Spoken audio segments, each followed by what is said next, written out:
예수님의 이름으로 기도드렸습니다. 오늘 설교를 하고 보니까 굉장히 설교가 오늘 좀 어렵습니다. 어렵지만 우리 교회 성도들이면 들을 수 있을 것 같아요. 이미 창세기부터 같이 했으니까요. 오늘 전체적으로 아마 창세기부터 계시록까지 좀 한번 정리할 필요가 있어서 성막을 가지고 창세기부터 계시록까지 같이 한번 나누려고 합니다. 그래서 전체적으로 성경의 내용을 알지 못하면 조금 어려울 수 있지만 그래도 여러분들 저랑 같이 창세기 다 했으니까, 물론 2부 때 보니까 2주 전에 했던 것도 기억 못 하시긴 하지만 그래도 전체적으로 한번 정리해 볼 필요가 있을 것 같아서 하니까 여러분들 이해가 안 되시면 영상을 한번 돌려보시면서 하시면 좋을 것 같습니다. 여러분, 낙원, 천국 하면 어떤 이미지가 떠오릅니까? 낙원이 되려면 뭐가 필요하죠? 일단 풍경이 좋아야 돼요. 풍경이 안 좋은 낙원은 우리 생각에서는 없죠. 풍경이 좋아야 됩니다. 그리고 쉼이 있어야 돼요. 그리고 맛있는 먹거리가 가득해야 됩니다. 그래야 낙원이죠. 그러면 풍경, 쉼, 먹을 것이 가득하면 낙원이 완성되는 겁니까? 아니요. 그러면은요, 살쪄요. 풍경 좋은 곳에서 잘 쉬고 잘 먹으면 살쪄요. 맛있는 것도 풍경 좋은 곳에서 먹으면 더 살쪄요. 그러면 우리는 다이어트 지옥에 들어가게 되죠. 그러면 낙원이 되려면 풍경, 먹을 거, 쉼 말고 추가로 적당한 운동이 더해지면 낙원이 낙원다워질까요? 글쎄요. 풍경 좋은 곳에서 잘 쉬고 잘 먹고 그리고 적당히 또 운동을 또 더하면 어떤 일이 벌어지죠? 금세 배고파져요. 그럼 또 먹게 돼요. 풍경 좋은 곳에서 한 번 먹을 거 적당히 운동을 하니까 2번, 3번 먹게 돼요. 그럼 더 살쪄요. 그러면 더 다이어트를 열심히 해야 돼요. 그러니 낙원이 되려면 풍경, 먹을 것, 쉼, 운동 이런 것이 필요한 것이 아니라는 거예요. 그러면 낙원이 되려면 뭐가 필요할까요? 기억하십시오. 낙원은 뭔가가 필요한 곳이 아닙니다. 뭔가가 필요하다면 그것은 뭔가가 결핍되었다는 얘기예요. 뭔가가 결핍되었다면 그것은 낙원이 아니죠. 낙원, 천국은요, 모든 것이 다 채워진 상태, 더 이상 뭐 바랄 것이 없는 상태가 바로 그것이 낙원이고 천국 같은 곳이 되는 거예요. 아니, 그런데 그런 곳이 존재합니까? 존재하나요? 우리 집이요. 거짓말하면 안 됩니다. 교회 다니는 분이. 여러분, 그런 곳이 존재합니까? 성경에 보면 그런 곳이 있었습니다. 거기가 어디죠? 바로 에덴 동산이에요. 그럼 에덴 동산은 모든 것이 다 갖추어져서 아무런 부족한 것이 없는 그런 곳일까요? 아니요. 에덴의 첫 모습은요, 거의 낙원이었지 그 자체가 낙원은 아니었어요. 아니, 이게 무슨 말이죠? 거의 낙원인데 그 자체는 낙원이 아니다. 여러분, 하나님이 태초에 천지를 6일 동안 창조하시고 모든 만물을 창조하시고 보시고 심히 좋았다라고 했어요. 그러면 완벽한 거 아닌가요? 하지만 아직입니다. 뭐가 아직입니까? 다 좋았는데 안 좋은 것이 있었어요. 그게 뭐냐면 창세기 2장 18절 말씀이에요. 같이 읽겠습니다. 여호와 하나님이 이르시되 사람이 혼자 사는 것이 좋지 아니하니 내가 그를 위하여 돕는 배필을 지으리라 하시니라. 모든 것이 보기 심히 좋았습니다. 모든 것이 완벽해 보였습니다. 하지만 딱 하나 안 좋은 게 있었대요. 뭡니까? 사람이 혼자 사는 것이 안 좋았대요. 그러니 뭔가가 아직 결핍되었다는 거예요. 아무리 완벽한 곳에서 아담 혼자 있으니 아담이 그것이 완벽하게 낙원처럼 느껴지지 않았다는 거예요. 그래서 완벽한 에덴 동산, 완벽한 천국 같은 곳, 낙원을 만들기 위해 하나님이 하신 일이 있습니다. 그건 뭐냐면 에덴에게 짝꿍을 만들기로 했어요. 어떻게 해요? 우리 창세기 2장 21절입니다. 같이 읽습니다. 여호와 하나님이 아담을 깊이 잠들게 하시니 잠들매 그가 그 갈빗대 하늘을 취하고 살로 대신 채우시고. 하나님이 아담에게 신부 만들어 주려고 아담을 깊이 잠들게 했대요. 아니, 왜 갑자기 아담을 깊이 잠들게 합니까? 왜냐하면 지금부터 하나님이 아담의 옆구리를 찢어서 거기서 갈빗배를 뽑으려고 하거든요. 아마 되게 아플 거예요.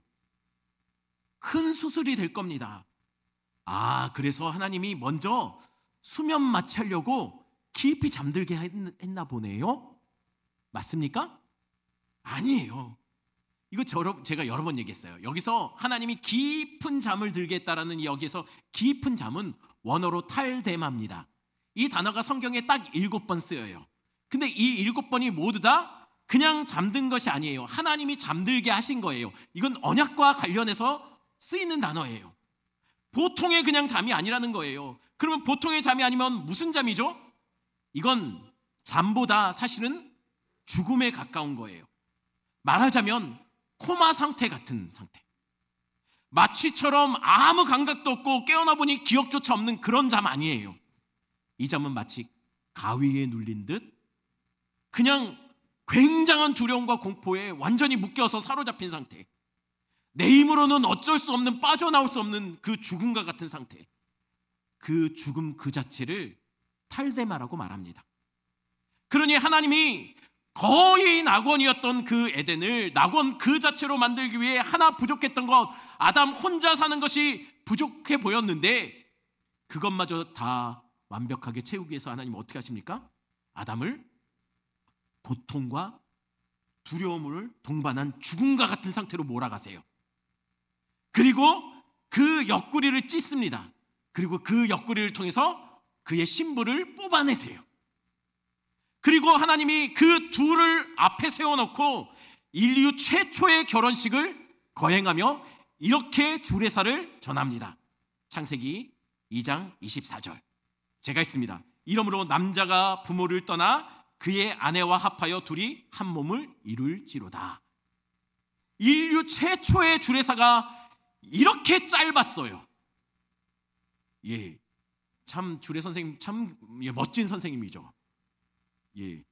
저도 많이 참고하겠습니다.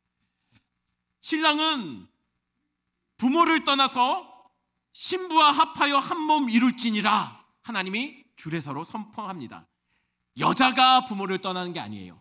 남자가 부모를 떠나는 거예요. 희한하죠? 보통은 누가 떠나서 누구 집으로 옵니까? 여자가 부모 집을 떠나서 시집 오잖아요. 이거는 우리나라만 그런 게 아니라 유대 사회도 마찬가지예요. 신부가 부모를 집을 떠나서 신랑 집으로 오는 게 맞아요. 그런데 성경은 희한하게도 남자가 부모를 떠나서 신부와 합하여 한 몸 되라고 얘기해요. 그러니 이거는 단순한 옛날 얘기나 보통 결혼식 이야기가 아니에요. 그러면 옛날 얘기나 그냥 보통의 결혼식 이야기가 아니면 이 얘기는 무슨 얘기일까요? 여러분, 실제로 여자가 아니라 남자가 부모 집을 떠나서 그 신부 찾아서 이 땅에 온 이야기가 있어요.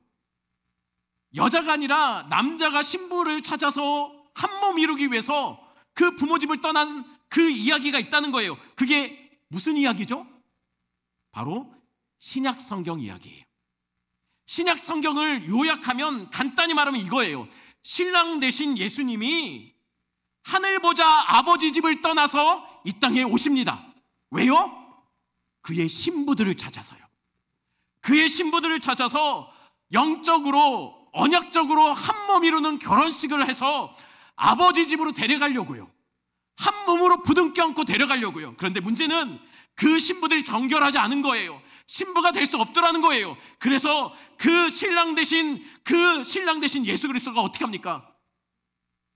십자가에서 탈데마, 죽음과 같은 고통과 두려움을 안고 그 죽음과 같은 순간을 통과하세요.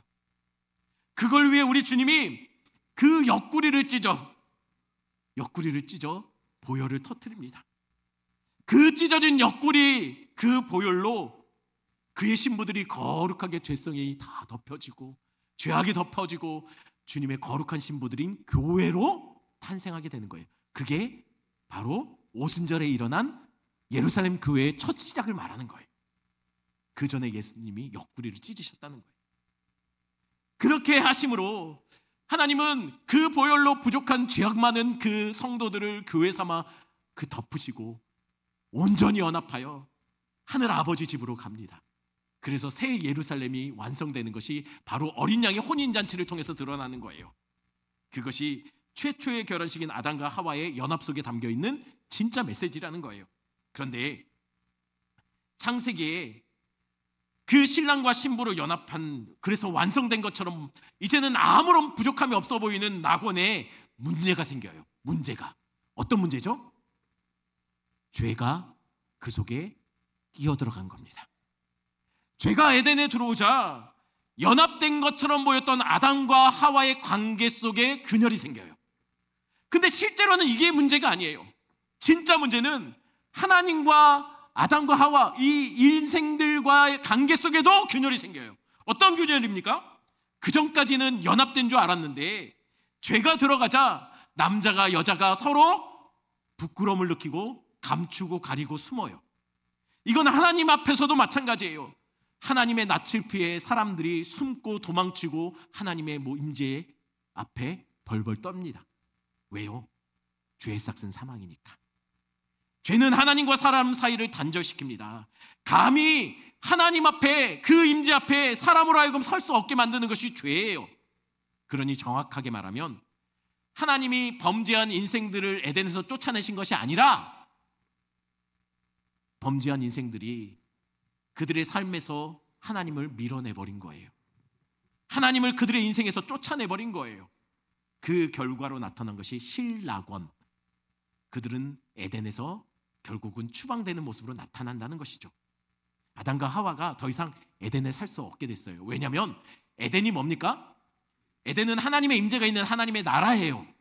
하나님의 나라는 누가 사는 곳입니까? 하나님의 백성들이 사는 곳이에요. 근데 아담과 하와가 어떻게 했죠?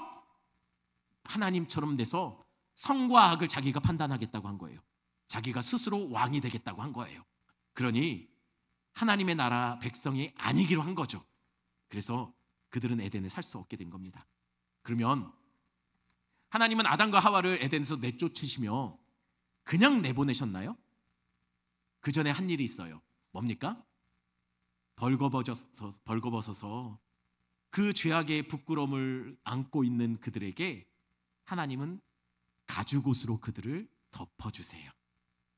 가리고 내보내세요. 근데 주목할 것은요, 가죽옷이 원어로 보면은요 복수가 아니에요. 단수예요. 그림상에는 가죽옷을 아담과 하와가 각각 하나씩 입은 것처럼 보이죠. 근데 원어 성경으로 보면 이게 아니에요.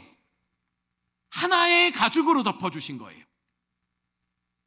하나님이 하나의 가죽으로 아담과 하와를 범죄하여서 부끄러워서 서로 함께 서지 못하는 그들을 하나의 가죽으로 덮어서 그 부끄러움을 가리고 그 깨어진 관계를 하나로 묶어주신 거예요. 여러분 기억하십시오. 죄로 인해서 깨어진 신랑과 신부의 연합, 또 죄로 인해서 하나님과 우리 사이에 깨어진 관계, 무엇으로 가리고 덮고 다시 하나로 묶을 수 있을까요? 하나의 희생, 하나의 가죽, 하나의 죽음으로 그 깨어진 연합이 다시 묶여질 수 있어요. 바로 예수 그리스도의 십자가의 대속의 죽음만이 우리를 살리고 가리고 덮어주는 거예요. 예수가 발가벗겨져서 수치를 당함으로 대신 죄로 인해서 발가벗겨졌던 우리가 덮여지고 가려지고, 그리고 우리는 예수로 옷 입고 예수와 연합하여 감히 하나님 앞에 설 수 없는 우리가 천국까지 나아갈 수 있다는 거예요. 아들의 옷 입고 아들과 연합하여 그 예수가 우리를 끌어안고 하나님 앞에 감히 죄 때문에 감히 하나님 앞에 설 수 없는 그 하나님의 임재의 자리까지 우리가 나아갈 수 있게 되었다는 것이죠. 그게 하나의 가죽옷의 의미입니다. 이것을 잘 보여주는 것이 지난주까지 우리가 다루었던 성막 널판 덮개의 의미예요. 지난주 우리는 성막의 기본 뼈대가 되는 널판에 대해서 이야기했어요. 전했어요. 널판. 여러분 그 성막을 이렇게 기본 뼈대에 이렇게 착착착착 붙여서 만든다고 했잖아요. 그 널판이 몇 개라고요? 48개예요.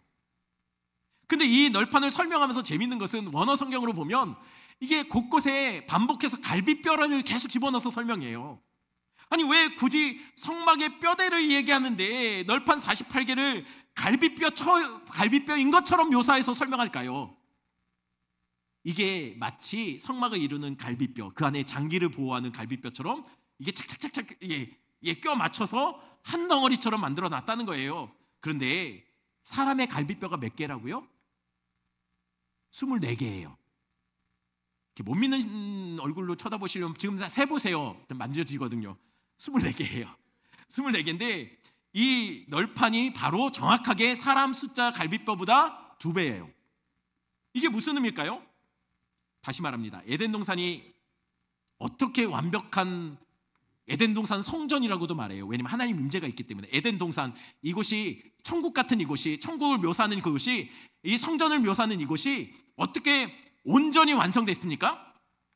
아담과 하와가 한 몸이, 비유긴 하지만 아담과 하와가 한 몸 이루는 연합으로 에덴은 온전한 성전, 온전한 낙원으로 완성됩니다.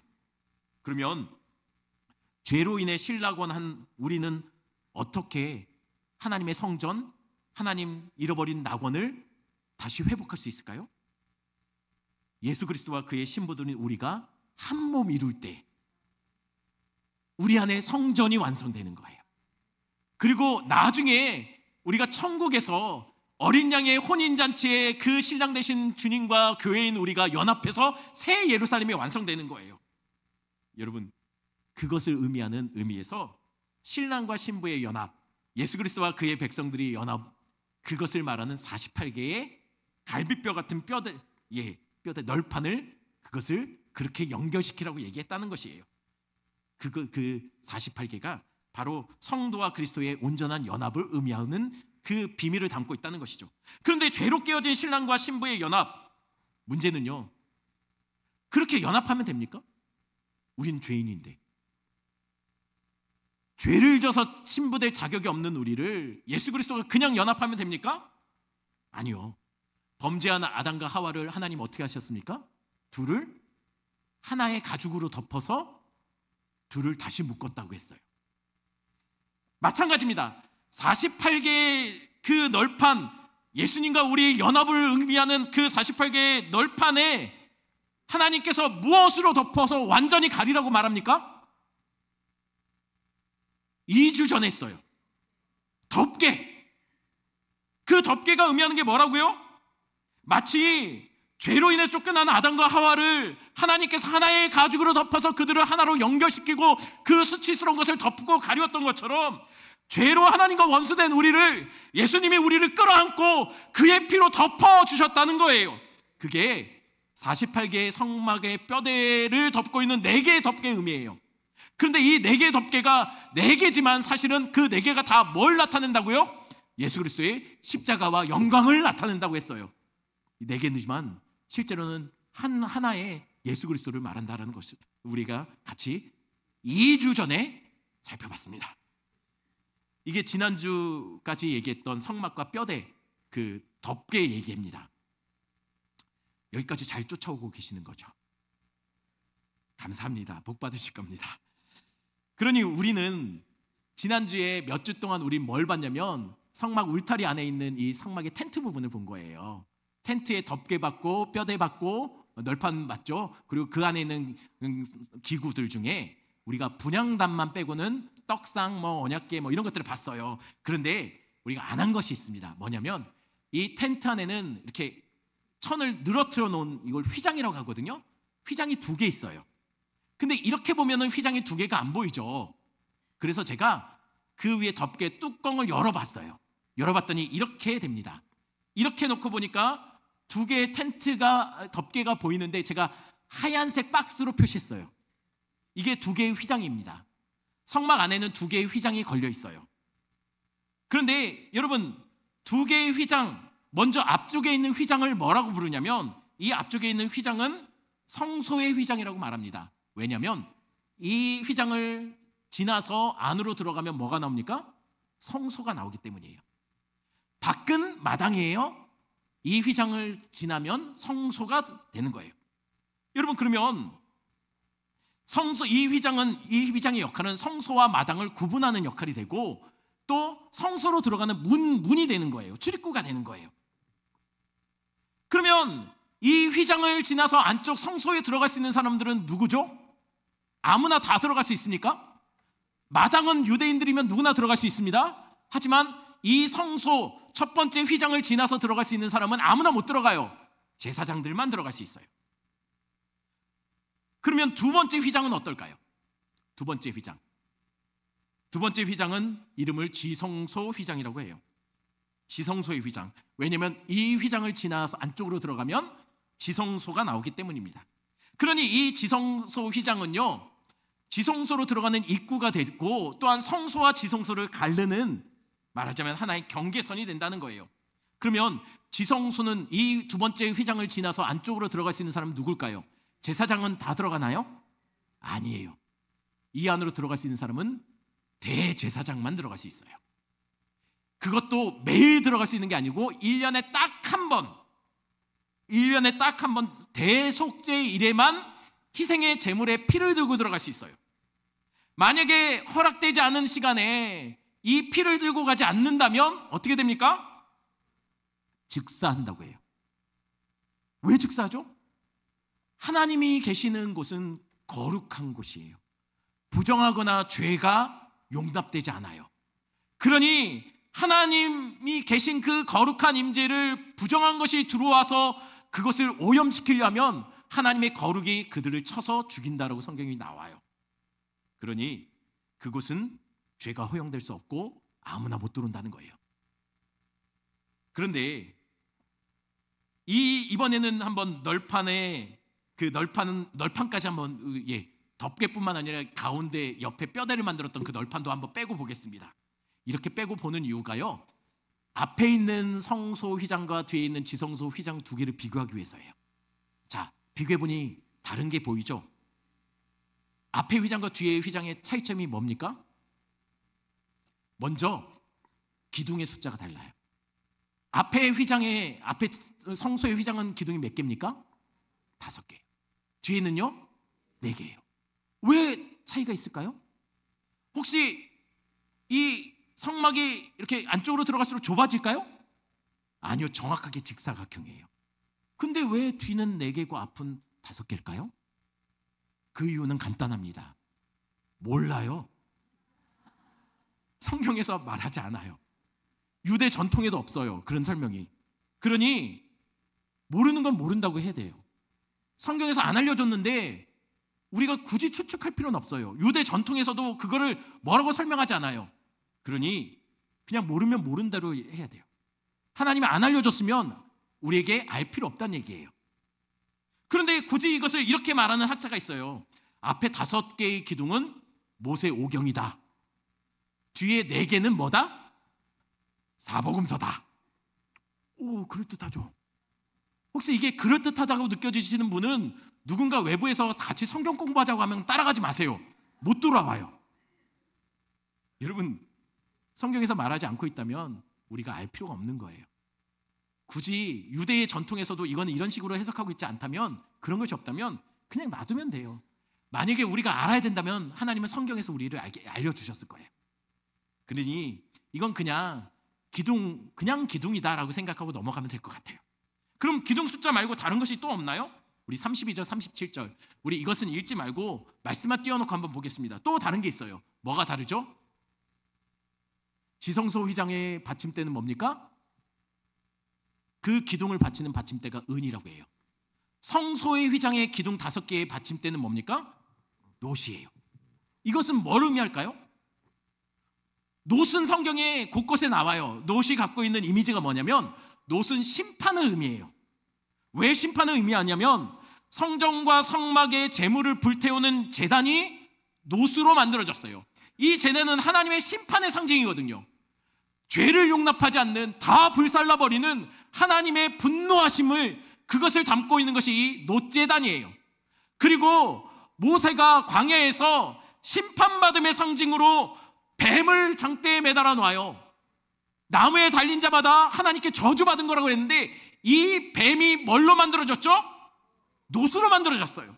그래서 유대인들은 롯하면 제일 먼저 떠오르는 게 뭐냐면 심판, 하나님의 분노하심, 진노하심으로 생각한다는 거예요. 그러니 여러분, 앞에 성소로 들어가는 휘장에 그 세워진 5개의 기둥 밑에는 놋이 있다는 것은 뭡니까? 그 입구는 심판의 상징으로 위에 세워졌다는 거예요. 반면 지성소의 휘장의 4개의 기둥은 뭘로 세워졌다고요? 은받침 위에 세워졌다고 했어요. 이거는 지난 시간에 얘기했어요. 근데 이 은받침, 광야에서 이스라엘이 이 은받침을 만들기 위해서 이 은을 어디서 모았다고 했습니까? 매년 20세 이상 되는 남자들은 반세겔씩, 은 반세겔씩 성전 생명의 속전으로 냅니다. 생명의 속전은 원래 내 생명은 애굽에 속했던, 애굽에서 죽을 자들인데 하나님께서 어린 양, 6월절 어린 양을 대신 죽여서 나를 살려주셨으니 내 생명 주님 겁니다. 이게 대속의 은혜를 상징해요. 그러니 이게 뭡니까? 밖에서 성막을 보면은요, 입구가 뭘로 보입니까? 심판 위에 세워진 것 같아요. 저주 위에 세워진 것 같아요. 하나님의 진노 위에 세워진 것 같아요. 근데 안에 들어가서 보면 그 안에 있는 기둥은 뭘로 가득합니까? 하나님의 대속의 은혜로 세워져 있는 것으로 보인다는 거예요. 여러분, 이게 뭘 말하냐면 이게 마치 십자가 같지 않나요? 십자가는요, 그 예수의 은혜 밖에서 보면 이거는 미련한 거예요. 이거는 저주예요. 이건 심판이에요. 이건 절망이에요. 죽음이에요. 이거는 사형이다. 죄악이 보이는 거예요. 하나님의 진노하심이에요. 그런데 예수 십자가 은혜 안에서 우리가 이것을 보면은 십자가는요, 나 같은 죄인도 살려주시는 구원의 은혜예요. 승리가 된다는 거예요. 그게 놋받침과 은받침 때의 의미라는 거죠.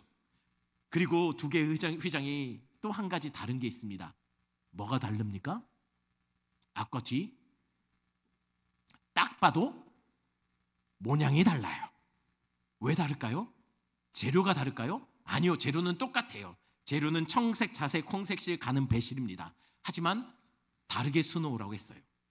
앞에 성소 휘장은 그냥 수놓으라고 합니다. 근데 뒤에 휘장은, 지성소의 휘장은 그룹을 수놓으라고 했어요. 아니, 왜 지성소 휘장에는 그룹이 수놓아져야 하는 걸까요? 그룹이 뭡니까? 그룹이 뭐죠? 이게 천사예요. 그 그룹을 영어 그룹으로 생각하면 안 돼요. 천사가 여럿이 있기 때문에 그룹 천사라고 얘기하면 안 됩니다. 실제로 그렇게 해석하다가 바꾼 데가 있어요. 그 신천땡이라는 데서요, 좀 공부 좀 했으면 좋겠는데, 그룹은 영어로, 그룹 천사는 그룹은 체루빔이에요. 그룹이 아니에요. 근데 이게 소리 나는 대로 그룹이, 그 천사가 여럿 있으니까 그룹 천사라고 이렇게 얘기한 거예요. 얼마나 무식한, 예, 죄송합니다. 그룹은 천사의 종류를 말해요. 근데 어떤 종류이냐면 일종의 호위 천사예요. 호위무사 같은. 하나님의 임재의 자리, 거룩한 곳을 혹시 죄나 부정한 것이 침투해 들어오지 못하도록 경계하신, 호위하는 천사가 바로 그룹 천사예요. 그러니 지성소 앞에 휘장이 놓여졌고 그룹이 수놓아졌다는 것은, 이것은 무슨 의미입니까? 경고입니다. 어떤 경고요? 이 너머는 거룩한 하나님이 계신 곳이니 죄 있는 인생들이 감히 침범에 들어오지 말라는 거예요. 그러다 죽는다는 거죠. 그러니 죄 있는 인생들은 이거 보고 돌이켜 자기 그 길로 가라는 거예요. 넘어올 생각하지 말라는 거예요. 그러니까 이 휘장이 굉장히 이상해요. 왜 이상하냐면, 하나님이 성막을 만들 때 뭐라고 했냐면, 내가 여기서 하나님의 백성들과 만나겠다고 했어요. 근데 그 만나겠다는 장소가 어디입니까? 바로 지성소 안에 있는 언약궤 위에 뚜껑, 이 뚜껑이 뭐라고 했죠? 시은소라고 했어요. 하나님의 은혜가 부어지는 장소. 저 그룹이 날개 피고 있는 그 사이에서 하나님이 그 백성을 만나시겠다고 약속했어요. 지성소 아닙니다. 그런데 문제는 하나님을 만나려고 갔더니 가는 길에 일단 성소도 못 들어가요. 제사장이 아니면. 심지어는 지성소도 가로막혀 있어요.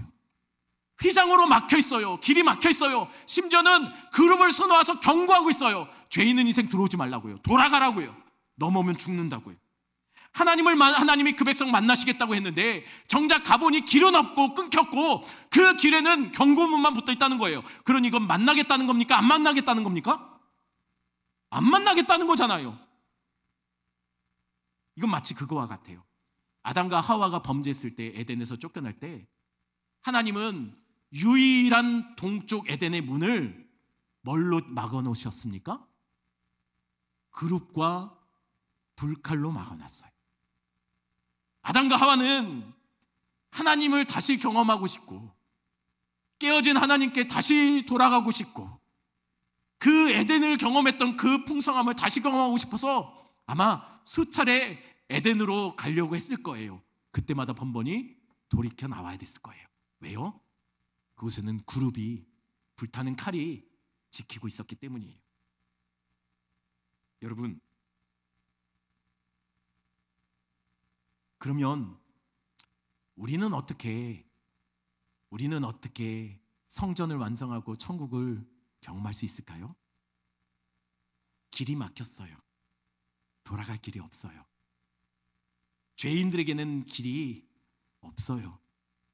하나님 안에 생명이 있는데 죽을 수밖에 없는 우리가 하나님의 그 생명을 얻기 위해서는 하나님 앞에 나가야 되는데, 문제는 길이 없다는 거예요. 갈 길이 없어요.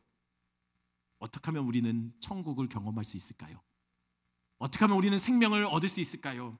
죄송하지만 여러분은 안 돼요. 선행을 해도 안 돼요.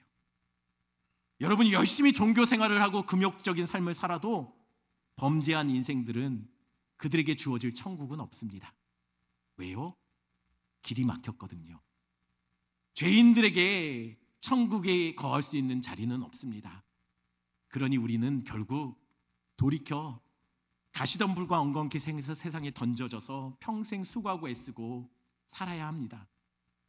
지옥 같은 삶을 살다가 죄송하지만 언젠가 때가 되면 우리는 점점 병들 거고 힘을 잃을 거고, 그러다가 때가 되면 우리는 죽어서 영원한 죽음에 던져지게 될 거예요.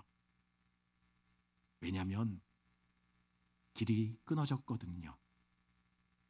우리는 하나님 앞에 설 수 없거든요. 죄인들은 하나님 앞에 설 수 없습니다. 그럼 어떻게 하면 될까요?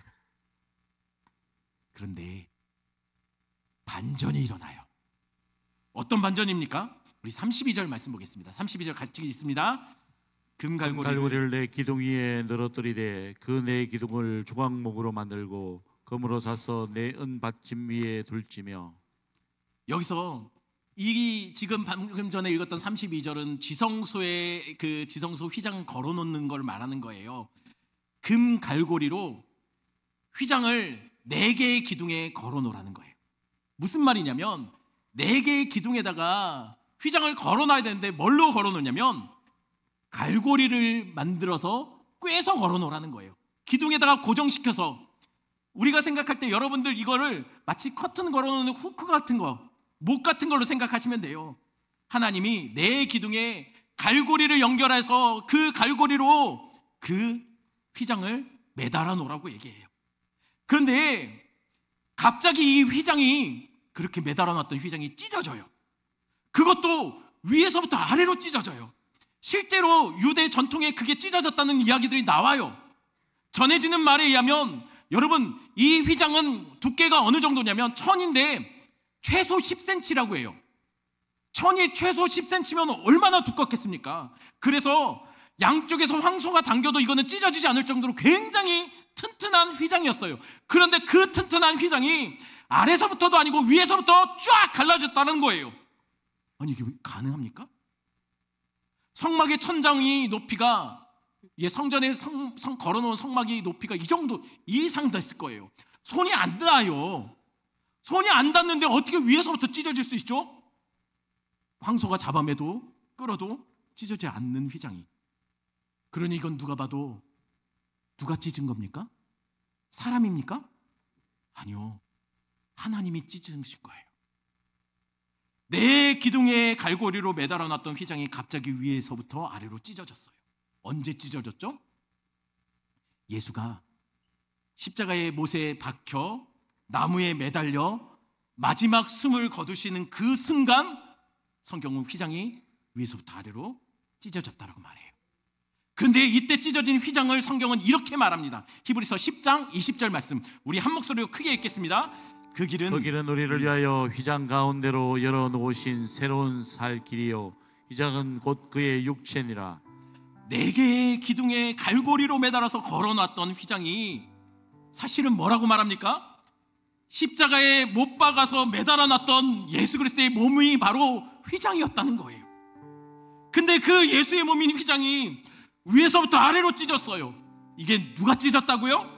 로마 병사입니까? 아니면 제사장들인가요? 아니면 유대인들인가요? 아니요, 하나님이 찢으신 거예요. 아니 왜요? 왜 아버지가 하나뿐인 아들을 십자가에 매달아 놓는 것도 모자라 그 몸을 왜 찢었습니까? 왜냐면 그 아들이 찢어져야 거기서 흙덩어리 같은 우리가 예수의 거룩한 신부로 태어날 수 있기 때문이에요. 그분이 찢어져야 죽을 수밖에 없는 우리가 예수님과 한 몸 이루어 연합하여 하나님 앞에 나아갈 수 있는 생명의 길이 열리기 때문입니다. 아들이 십자가에서 찢어질 때 휘장도 찢어졌어요. 그때 하나님께 나아갈 그 길을 막고 있었던 그 그룹이 새겨졌던 그 휘장이 찢어지며 그룹이 모습을 감춰요. 그 사이에 길이 열려요. 그리고 하나님이 만나시겠다 했던 그 시은소가 드디어 눈에 분명하게 드러나는 거죠. 드디어 죄인이 하나님 앞에 나아갈 수 있는 생명의 길이 열린 거예요. 그 아들이 죽어 우리가 하나님께 나아갈 살 길이 열렸습니다. 죄 없으신 그분이 죽으심으로 죄밖에 모르는 우리가 그의 아들의 이름으로 불려져 하나님 앞에 감히 설 수 없는 하나님의 임재의 자리로 담대히 나갈 수 있는 힘이 생긴 거예요. 그가 죽음의 탈대마를 통과하고 우리가 생명의 천국으로 나아가게 됐습니다. 그래서 예수님이 길이요 진리요 생명 되시는 거예요. 그가 아니면 우리가 하나님 아버지께 나아갈 길이 없어요. 돈이 우리 인생을 천국 만드는 거 아닙니다. 성공이, 명예가, 권력이 우리의 인생을 그럴듯한 삶으로 만들어 가는 거 아니에요. 기억하십시오. 높은 산이, 거친 들이, 초막이나 궁궐이나 내 주 예수 모신 곳이 그 어디나 하늘나라. 우리 같은 죄인을 품고 끌어안아 주셔서 우리 주님이 우리 안에 성전으로 거하시겠다고 얘기해요. 함께 하시겠대. 우리의 죄를 다 그의 피로 덮어주시고 끌어안고 하나님의 임재의 자리로 가서 새 예루살렘을 완성시키겠다고 하시는 거예요. 그러니 우리는 예수 만나야 삽니다. 예수 만나야 우리 이 땅의 삶이 우리가 성전이 되고 하나님의 나라가 되는 거예요. 이 땅을 천국 사는 연습처럼 살다가 나중에 진짜 천국에서 여러분 천국의 삶을 누리시는 여러분 되기를 축원합니다. 우리 말씀 생각하시면서 이 찬양 같이 합니다.